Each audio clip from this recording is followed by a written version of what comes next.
जय हिंद, नमस्कार। स्वागत है आपके अपने चैनल स्टैंड बीपीएससी में। ये मेरा चैनल नहीं है, आप लोग का। आप लोग बोलेंगे आज से आप लोग का चैनल है, क्योंकि देखिए ये एक बहुत बड़ा अपडेट, एक नया अपडेट, और इस केस में बहुत एक नया टर्न ले लिया है। वो क्या है टर्न? चूँकि देखो, एज एक अच्छा एडवोकेट वही होते हैं जो केस को क्या करते हैं, अच्छे से स्टडी करते हैं। एज एस्पिरेंट एडवोकेट मेरा भी दायित्व बनता है कि अगर मैं कुछ आप लोगों को बता रहा हूँ, कुछ न्यूज़ दे रहा हूँ, तो मेरा भी दायित्व बनता है कि इस केस को स्टडी कर कर क्या क्या पॉइंट बनते हैं, कौन कौन सा पॉइंट होना चाहिए, किसके पक्ष में या किसके पक्ष में नहीं, जो उचित हो, जिसको हम फेस कर सकते हैं, जिससे हम अपना क्या करें, रिजल्ट को काम कर सकते हैं, जो हमारा पक्ष है उसके उत्तीर्णानुसार। ठीक, तो चलिए इस अपडेट को हम बता देते हैं आपको। बहुत बड़ा अपडेट है, बस इसमें थोड़ा सा वीडियो हो सकता है लॉन्ग जाए, क्योंकि पिछले 2008 का हम मैटर उठाए हैं एग्जाम्पल में पेश करने के लिए, एविडेंस के रूप में। 2008 में क्या सुनवाई हुआ था, सुप्रीम कोर्ट के आदेशानुसार, केरला कोर्ट के अनुसार, सब उस केस को स्टडी करने के बाद वहाँ पर जो फैसला हुआ है, जो Abhinav Srivastava, honourable Abhinav Srivastava as a respected, बहुत बड़े हैं, तो उनके अनुसार उन्होंने जो पक्ष रखा है जज साहब के सामने, उसके अगेंस्ट में हम अपना पक्ष रखेंगे। एज एस्पिरेंट हम अपना कुछ पक्ष रखेंगे। और जो लोग, अभी एक और केस हो गया है, आपको बीटीएससी ने एलपीए दर्ज, आपको मालूम है, कुछ लोग अभी नहीं मालूम होगा, एलपीए सिर्फ बीटीएससी ने दर्ज किया है, एलपीए बीटीएससी ने दर्ज किया है। और एक और एलपीए जो जिस दिन हम बोले थे कि कुछ 25 से 30 ग्रुप बीटीएससी के पास पहुंचा है, 25 से 30 ग्रुप बीटीएससी के पास पहुंचा था, और वहां पर उस 25-30 जो एएनएम थी वो सब सीबीटी क्वालिफाई हैं, और उन लोगों ने क्या कर दिया है, LPA as a private advocate रखकर उन लोगों ने एलपीए, फिर से एलपीए मतलब इन लोग का अपील क्या है समझिएगा, हम समझा देते हैं। इन लोग का एलपीए है कि फिर से उसी केस को रीओपन कर कर हमारे कुछ और पॉइंट है, उस पॉइंट को रखा जाए। ठीक, वो हम इसमें जिक्र करेंगे इस वीडियो में। ठीक, और इसके एडवोकेट जो हैं ये माननीय अशोक चौधरी हैं, काफ़ी अच्छे ये भी प्राइवेट एडवोकेट हैं। और चलिए, तो हम ये सब सारे सेशन अब शुरू करते हैं और बारी बारी से हम चीज़ों के एनालिसिस करते हैं। ठीक, और पूरा हम सेक्शन जो भारतीय अनुच्छेद और सीआरपीसी इंडियन पैनल कोड जो है, ये सभी धाराओं को सहित हम देखकर उसको एनालिसिस करेंगे, ताकि कोई विरोध ना करे। जो भी है, देखिए आप भी इस चीज़ को समर्थन करते हैं कि जो संविधान है, भारतीय संविधान, वो सर्वे सर्वा है और उसका कोई नेग्लेक्ट नहीं कर सकता, सबको समर्थन करना ही पड़ेगा, जो सटीक हो, जो सही हो। देखिए एक कहावत है ना कि शुरुआत में, देखिए सच जो होता है ना, सच शुरुआत में बहुत लड़खड़ाता है, बहुत डगमगाएगा, लोग ताने मारेंगे, गाली देंगे, अनाप शनाप बोलेंगे, ताकि आप मेंटली डिस्टर्ब हो जाए, आपका कदम आगे ना बढ़ पाए। ठीक, लेकिन जब आप सच के साथ एक ही रास्ते पर चलते रहेंगे, आंख बंद कर कर, चाहे लोग कुछ भी करे, ताने मारे, गाली दे, भाला से घोंपे, कुछ भी करे, ठीक ना, तो आप एक ही रास्ते पर चलते जाएंगे, डगमगाना नहीं है, तो देखिएगा आप वो थक जाएंगे, जो आपको परेशान करने वाले हैं वो भी थक जाएंगे, और अंत में वो भी आपका ही समर्थन करेंगे। देख लीजिएगा इस बात को रिकॉर्ड कर कर आप। चलिए हम बताते हैं, कहाँ गया जो मैंने अभी तैयार किया था। देखिए ये 69 पेज का है दोस्तों, खैर प्रिंट करवा लिया है, आप लोगों को दिख रहा होगा, ये 69 पेज का है। और आप लोग अगर इसको यदि करना है, पढ़ना चाहते हैं अच्छा से, तो थोड़ा सा पढ़ना चाहिए। खैर आपको पढ़ने की ज़रूरत नहीं है हम इसको एनालिसिस कर देते हैं। चलिए बात उठाते हैं।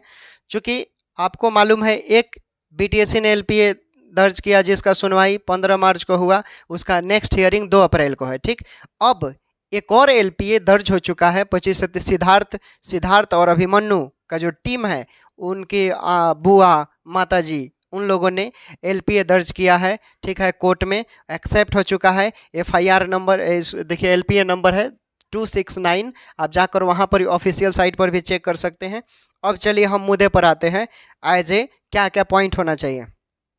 देखिए जो 15 मार्च को सुनवाई हुआ है, उसमें ऑनरेबल एडवोकेट पीके शाही सर, उन्होंने इतना, आप लोग विश्वास रखिए कि सीबीटी क्वालिफाई वाले 85% एलपीए के फर्स्ट हियरिंग बीटीएससी के एडवोकेट पीके शाही सीबीटी के पक्ष में रख दिए हैं। इतना क्लियर हो चुका है, क्यों बोल रहे हैं ये भी हम आपको बताएंगे। और जज साहब नेक्स्ट हियरिंग में सीबीटी क्वालिफाई वालों के पक्ष में फैसला जरूर सुनाएंगे, ये भी ठीक ना। क्यों सुनाएंगे ये भी हम बता देते हैं, सुन लीजिए।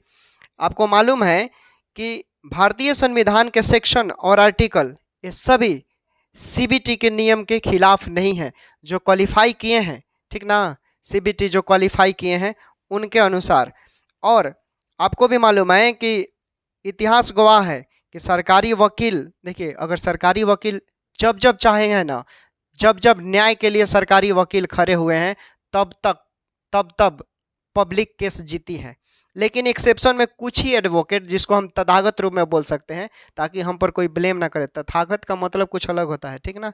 जो समझदार होंगे, जो पढ़े लिखे, वो इसका एनालिसिस कर। तथागत एडवोकेट क्या करते हैं, अपना ईमान बेच देते हैं। सरकारी तथागत में सरकारी कुछ लोग हो हैं, ठीक है, जो अपना ईमान बेच देते हैं, जिसके बदौलत पब्लिक केस हार जाती है। लेकिन अब आप लोगों को यहाँ पर जो सरकारी एडवोकेट हैं उनको मजबूत कीजिए, क्योंकि वही सर्वे सर्वा है, उनका पॉइंट बहुत मान्य रहेगा, ठीक ना।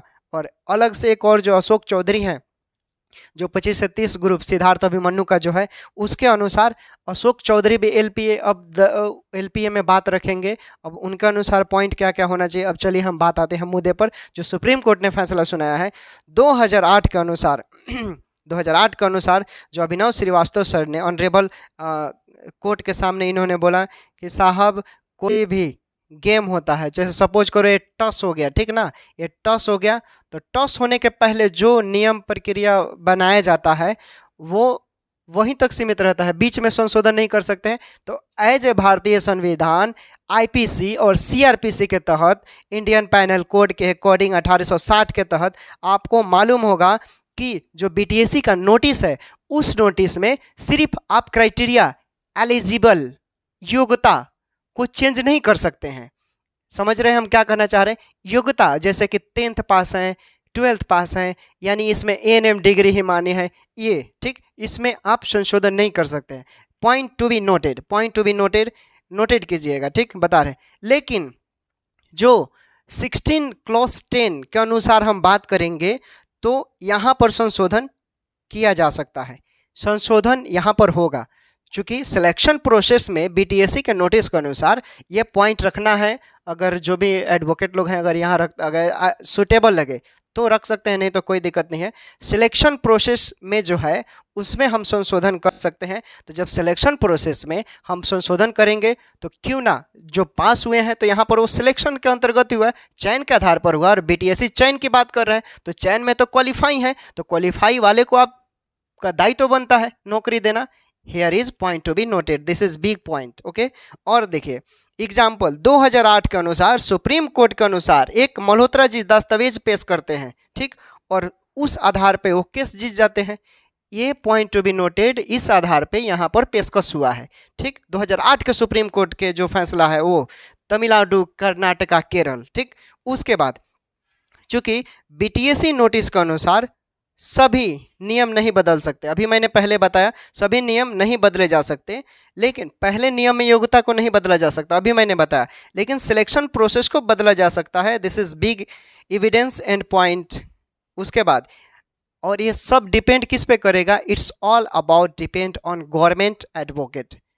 वो बहुत बड़े से इस गेम में एविडेंस है गवर्नमेंट एडवोकेट, बस वो सही तरह से खड़े रहते हैं। तो अगर ये चाह देंगे तो आप लोग को डुबा सकते हैं, अगर ये चाह देंगे तो आपको निकाल सकते हैं। हालांकि अगर इनके बावजूद भी, एक एलपीए तो बीटीएससी ने किया है, लेकिन यहाँ पर एक अशोक चौधरी खड़े हो गए हैं, 2 लोग एलपीए सीबीटी क्वालिफाई वालों के साथ खड़े हो चुके हैं, एक पीके शाही और एक Ashok Chaudhary as a private. लेकिन फिर भी खैर प्राइवेट लोग का थोड़ा सा फीस ज़्यादा होता है, कोई नहीं, ये तो आप लोग समझेंगे क्या करना है क्या नहीं, हमारा काम है एनालिसिस करना, बताना, ठीक।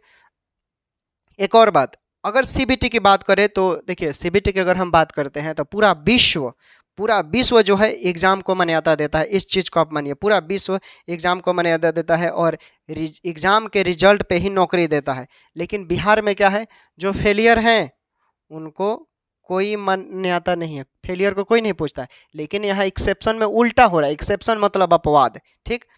और कुछ लोग बोल रहे हैं लोग कि ये 2-2 एलपीए दर्ज हो गया, पेचीदा हो गया तो बहाली रद्द हो सकता है। तो बहाली किस आधार पर रद्द होगा ये भी समझ लीजिए।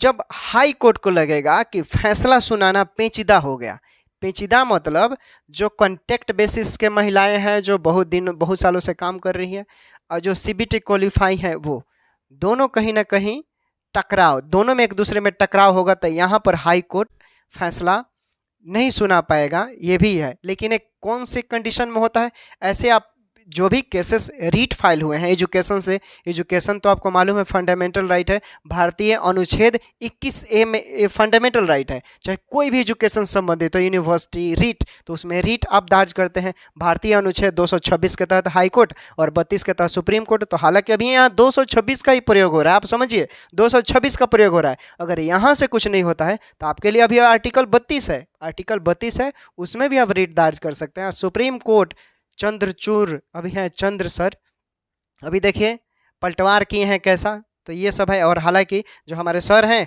उन्होंने भी उसका एग्जाम्पल पेशकश किया है।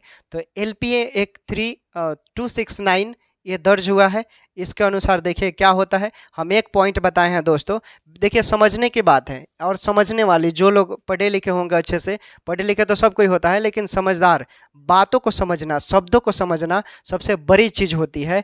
जो BTSC ने नोटिस में मेंशन किया है कि आप क्या कर बदल सकते हैं, उसमें कौन कौन सा चीज़ बदल सकते हैं ये भी समझने की बात है। और जो 69 नंबर के पेज है, इसमें अगर पॉइंट जो भी हैं कि केस लड़ रहे हैं हमारे सर, ऑनरेबल एडवोकेट जो लोग भी हैं, तो इसको अच्छा से स्टडी करेंगे, देखेंगे।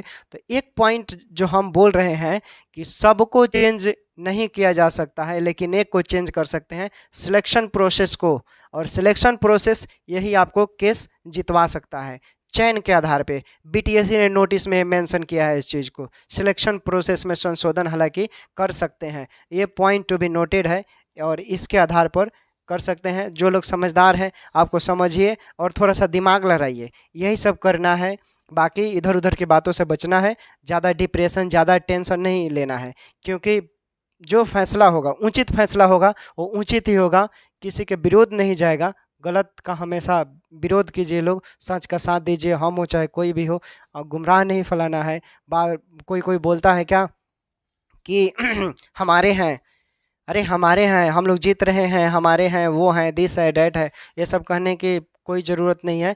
एडवोकेट किसी का नहीं होता है, कानून किसी का नहीं होता है, कानून एविडेंस मांगता है, सबको मालूम है, आप लोगों को भी अच्छे से मालूम है।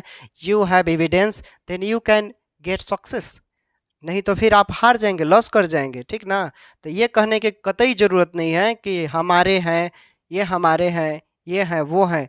तो एक अच्छा एडवोकेट होगा ना, वो किसी का नहीं होता है, वो उसको साक्ष्य दीजिएगा वो उसका होगा, आप पॉइंट रखेगा, साक्ष्य दीजिएगा, एविडेंस दीजिएगा, वो उसका होगा। आजकल कौन किसका है, कोई किसी का नहीं है। एविडेंस है तो है, एविडेंस नहीं है तो कोई किसी का नहीं है। तो ये सब चीज़ें हैं, आप लोगों को समझने की ज़रूरत है। और इतना भरोसा हम दिला सकते हैं कि जो एग्ज़ाम पास है ना दोस्तों, मतलब दिल से डर निकाल दीजिए, दिल से डर निकाल दीजिए। और देखिए किसी के साथ अन्याय नहीं होगा। सीट का भी एनालिसिस कीजिएगा ना तो सब फुलफिल हो जाएगा, सब लोग इसमें फुलफिल होंगे। देखिएगा जो लोग कूद रहे हैं कि हमारे साथ ये हो रहा है, तो आपको भी समझने की बात है, सीटों की संख्या कम नहीं है, ठीक है ना, उसमें कुछ ना कुछ तो छट ही जाएंगे। डॉक्यूमेंट वेरिफिकेशन में जिसके पास हायर डिग्री है, किसी का रजिस्ट्रेशन नहीं है, तो उस सब चीज़ों का आप काउंट कीजिए, एनालिसिस कीजिए, क्योंकि हम करते हैं, हम केस को स्टडी कर रहे हैं, हम इस लाइन से जुड़े हैं तो हम समझ रहे हैं, ठीक ना। तो इसलिए देखिए केस सीट बच ही जाएगा और सब कोई फुलफिल हो जाएगा। इसलिए दिल पर हाथ हटा दीजिए, दिल से हाथ हटाकर, और all is well, all is well, everything is clear, सब ठीक होगा। Okay, take care, bye bye. फिर मिलेंगे एक नए अपडेट के साथ, नए वीडियो में। देखते रहे stand BPSC, and thanks for watching Stand BPSC.